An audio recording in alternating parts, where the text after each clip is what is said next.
রহমতুল্লাহ বারাকাতু। আশা করি আপনারা সবাই ভালো আছেন। এই মুহূর্তে আছি আমি আমার বাংলা স্টুডিওতে। সম্মানিত দর্শক, এই সুসচেতনা সোসাইটির বিভিন্ন কার্যক্রম দীর্ঘদিন ধরে আপনাদের সম্মুখে তুলে ধরছে এবং আপনাদের কল্যাণে বিভিন্ন কার্যক্রম পরিচালনা করে আসছে।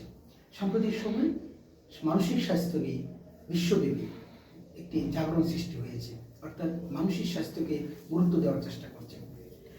আমরা হয়তো অনেকেই জানি না স্বাস্থ্য বলতে কাকে বলা হয়। আমরা মনে করি হয়তো আমি শারীরিকভাবে সুস্থ থাকাটাকেই স্বাস্থ্যবান বা স্বাস্থ্য বলা হয়ে থাকে। বিষয়টা আসলে তা নয়, কারণ মানসিক স্বাস্থ্য যদি আপনি ভালো না থাকেন তাহলে কখনোই আপনি, আমরা কেউই ভালো থাকবো না।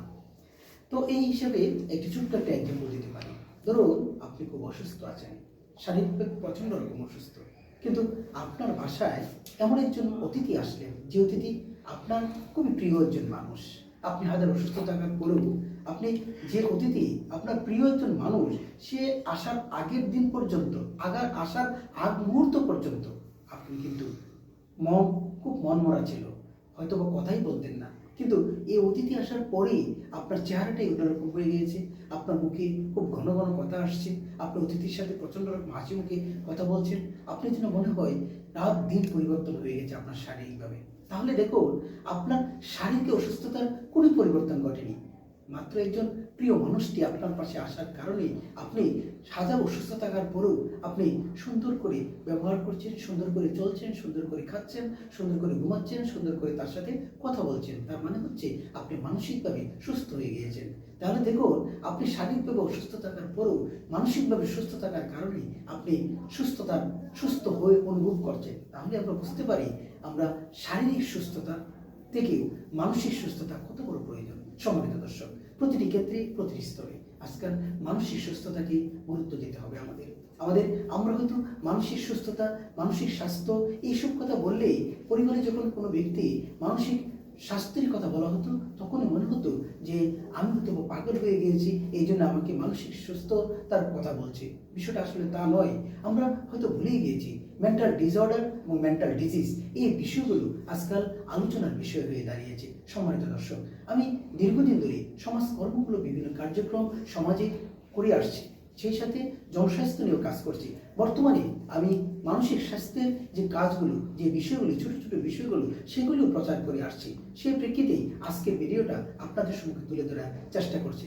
আপনাদের কাছে আমার অনুরোধ রইল যে কেউ যদি কোনোভাবে দেখতে পাচ্ছেন আপনার একাকী হয়ে গিয়েছে, সে আপনার সাথে আগের মতো কথা বলছে না, আপনি তাকে ভিন্ন রকম একটি রূপ তার মাঝে দেখতে পাচ্ছেন, আগের যে আচরণ, আগের যে ব্যবহার, সেটা তার মাঝে পরিবর্তন দেখতে পাচ্ছেন, তাহলে অবশ্যই তার সাথে কথা বলুন, মন করে কথা বলুন, তাকে সময় দিন, এমনকি প্রয়োজনে তাকে মানসিক স্বাস্থ্যের একজন ডক্টর অথবা মানসিক কাউন্সিলরের কাছে আপনি যোগাযোগ করুন।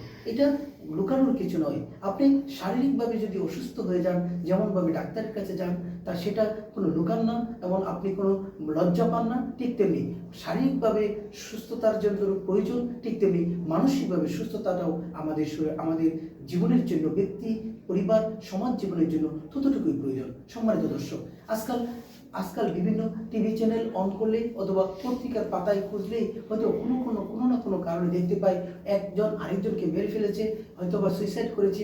এই বিষয়গুলোর অধিকাংশ মূলে কিন্তু মানসিক অসুস্থতারই বহিঃপ্রকাশ। সম্মানিত দর্শক, আর বাড়াতে চাচ্ছি না, আজকে ছোট্ট একটি বিষয় নিয়ে আপনাদের সম্মুখে তুলে ধরার চেষ্টা করলাম। পরবর্তীতে আমরা পর্ব আকারে বিভিন্ন ভিডিও আপনাদের সম্মুখে তুলে ধরার চেষ্টা করব।